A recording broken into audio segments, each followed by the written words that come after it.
You know, you can learn a lot about a country from a single day's news. Sometimes you can learn just about everything. So let's do that. Let's take a look at the complex, sometimes contradictory, but always fascinating pulse of India through the lens of just one day. Monday, August 4th, 2025. The day really kicked off with just a single number, 35. That's it. Now, for anyone who follows cricket, a target of 35 runs, well, that's supposed to be a piece of cake. It's practically a guaranteed loss for the team trying to defend it. But this wasn't just any day. That tiny number felt like an impossibly huge mountain to climb. And for millions of people watching, the question hanging in the air was electric. Could they actually do it? Could they pull off a miracle and defend the impossible? And the answer? An absolutely incredible yes. In what has to be one of the most heart-stopping finishes we've seen in a long, long time, the Indian cricket team did what everyone thought couldn't be done. They won, leaving an entire nation completely buzzing. And when you look at the details, it gets even crazier. We're talking about being at the Oval, facing the English team on their home turf, and India defended just 35 runs to win the whole match by a razor-thin margin of 6. This incredible win also meant they drew the entire series 2-2, just pure grit and an unbelievable performance. But the day was a real emotional roller coaster, because just as the country was celebrating this amazing victory, the mood took a sharp turn, shifting from that high of celebration to a moment of really deep, somber reflection. The news came that Shibu Soren, the former chief minister of Jharkhand, had passed away. He was 81 and had been sick for some time.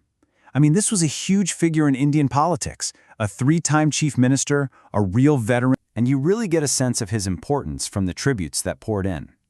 Prime Minister Modi called him a dedicated grassroots leader who empowered tribal communities, and that really hits the nail on the head.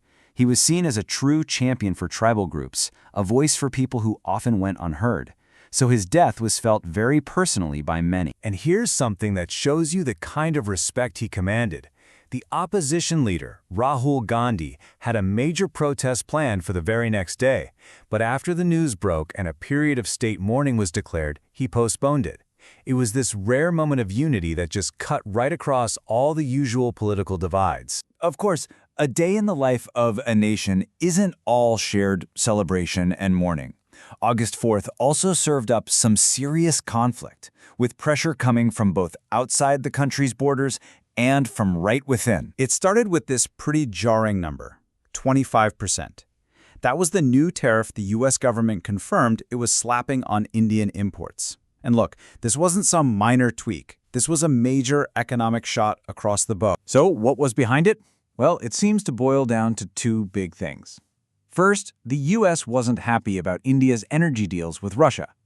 One official even accused India of helping to finance Russia's war.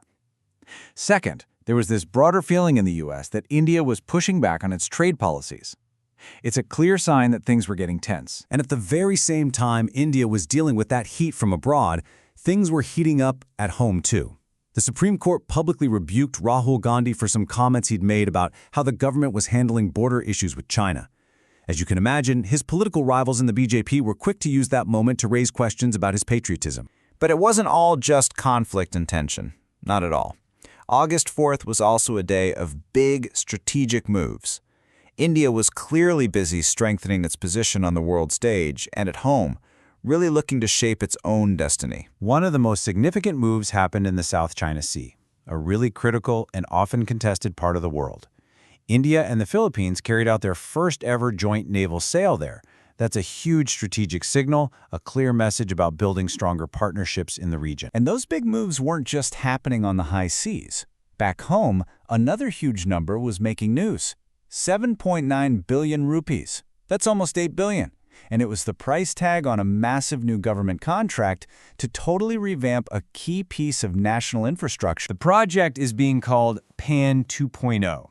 The tech company LTI won the contract, and their job is basically to rebuild India's entire tax ID system, the PAN card, from the ground up. And they've got about a year and a half to do it. This is a massive foundational project for India's digital future. And you could see this forward-looking confidence reflected in the financial markets. For example, analysts at Motilal Oswal were really high on companies like Suzlon, which is a big player in green energy, and Bharat Electronics, which had amazing earnings and is key to India's defense and self-reliance goals. But, for every step forward, it seems there's a point of friction somewhere else.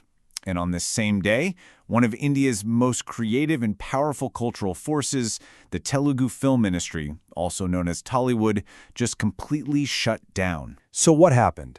Well, the Film Industry Employees Federation called a nationwide strike. They stopped every single shoot. Their main demand was a 30% pay raise. The shutdown was immediate and the impact was expected to be huge, with massive delays for countless movies. It put one of the country's biggest entertainment industries in a really tough spot. So there it is. One day, you've got an impossible victory on the cricket field, a nation paying its respects to a beloved leader, a trade fight brewing, a new military partnership, a massive tech upgrade, and a huge industry grinding to a halt.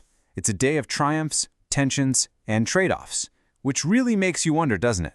What does all of this in just 24 hours truly tell us about where a nation like India is headed?